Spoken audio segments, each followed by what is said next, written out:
안녕하세요. 소아청소년과 전문의 하정원입니다. 코로나에 걸려서 기침하는 아이들 많습니다.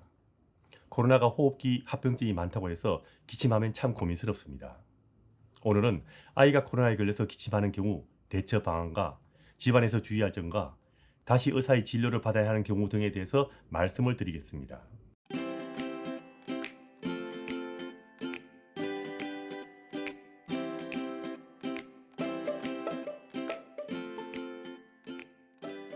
코로나는 바이러스가 호흡기 감염을 일으켜서 기침을 합니다. 하기도 감염을 많이 일으켰던 예전의 코로나와는 달리 오미크론은 상기도 감염을 잘 일으킵니다. 쉽게 이야기해서 기침을 해도 감기처럼 걸리고 심각한 합병증인 폐렴은 잘 일으키지 않는다는 말입니다.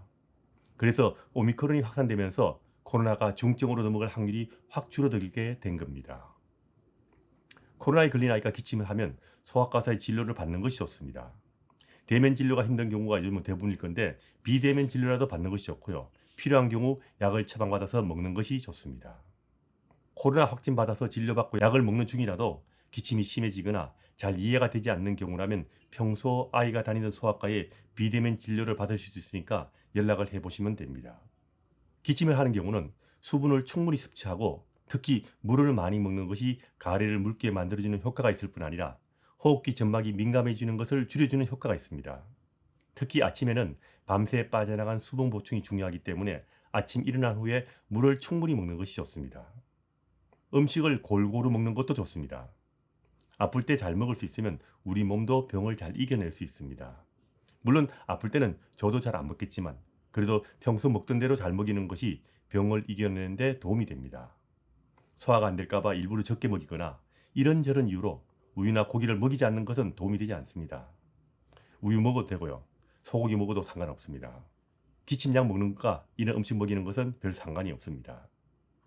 기침할 때는 집이 건조하지 않게 가능하면 가습기를 사용하는 것이 좋은데 그게 힘들면 젖은 수건이라도 방에 널어두시는 것이 좋습니다.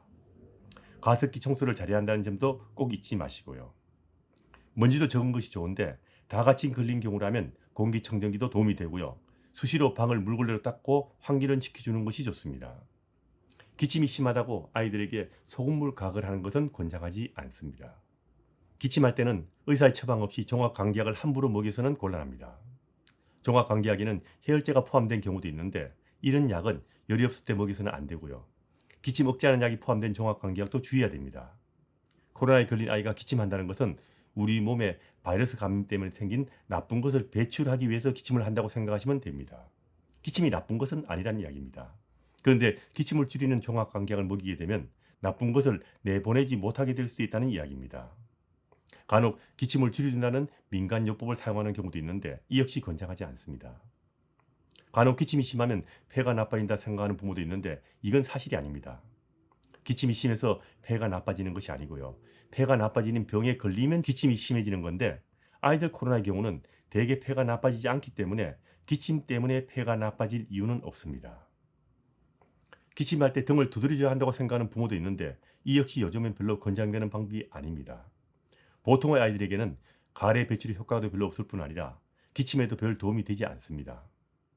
그리고 기침할 때는 집안 식구가 다 코로나에 걸린 경우는 특별히 주의할 것이 없는데 만일 한 사람이라도 코로나에 걸리지 않는 사람이 같이 살고 있다면 기침은 가능하면 자기 방에서만 해야 하고요. 공용으로 사용하는 공간에서는 기침을 하지 않는 것이 좋습니다.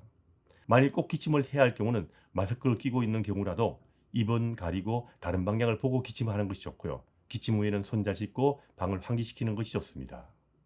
기침을 하는 경우는 소아과 의사의 진료를 받고 치료를 해야 합니다. 요즘은 비대면 진료를 받을 것인데 이렇게라도 진료를 받는 것이 좋습니다. 코로나에 걸린 경우 드물게 폐렴이 생길 수도 있는데 주로 수일이 지난 후에 폐렴이 나타나는 경우가 많습니다. 그래서 확진 초기에 약을 처방받았더라도 기침이 심해지거나 상태가 나빠지는 경우는 다시 소아과 의사의 진료를 받는 것이 좋습니다. 기침을 많이 하면 가슴 엑스레이를 찍어야 하는가 하고 고민하는 부모도 있는데 가슴 엑스레이를 찍을 필요가 없는 경우가 대부분입니다. 하지만 기침이 많이 심해지거나 기침할 때 피가 나오거나 가슴이 아프거나 숨이 찬 경우는 다시 소아과 의사의 진료를 받는 것이 좋습니다. 필요한 경우 가슴 엑스레이를 찍거나 약을 바꿔주거나 입원을 권유하게 될 것입니다. 그리고 폐렴은 아니더라도 후두염이 걸리는 경우는 드물지 않습니다. 후두염에 걸리면 컹컹 개짖는 소리 같은 기침을 하고요. 숨소리 그렁거리고 목소리가 쉬는 것이 특징인데 후두염에 걸린 경우는 숨이 차서 고생하는 경우가 드물지 않습니다. 이런 경우에는 전에 제가 올리던 후두염에 대한 영상을 보시고 참고하시기 바랍니다. 댓글에 링크를 붙여드리겠습니다. 아이들의 경우 코로나에 걸려서 기침하는 경우라도 소아과사의 진료를 받고 치료하면 대부분 별 문제 없이 좋아집니다. 그리고 코로나의 격리 끝난 후에도 한동안 기침이 지속하는 경우도 드물지 않습니다. 이건 감기 걸린 후에도 한동안 기침이 지속되는 것이나 마찬가지인데 대부분의 경우는 별 문제 없이 좋아지게 됩니다. 꾸준하게 소아과 진료를 받고 다른 이상이 없는지 확인하시면 됩니다. 코로나가 완치되어서 격리가 끝난 후에는 소아과사의 진료를 받고 다른 이상이 없다는 것을 확인하는 것이 좋습니다. 다른 특별한 이상이 없다면 격리 후에 가슴 엑스레이를 꼭 찍어야 하는 것은 아니라는 점 알아두시면 마음 편하실 겁니다.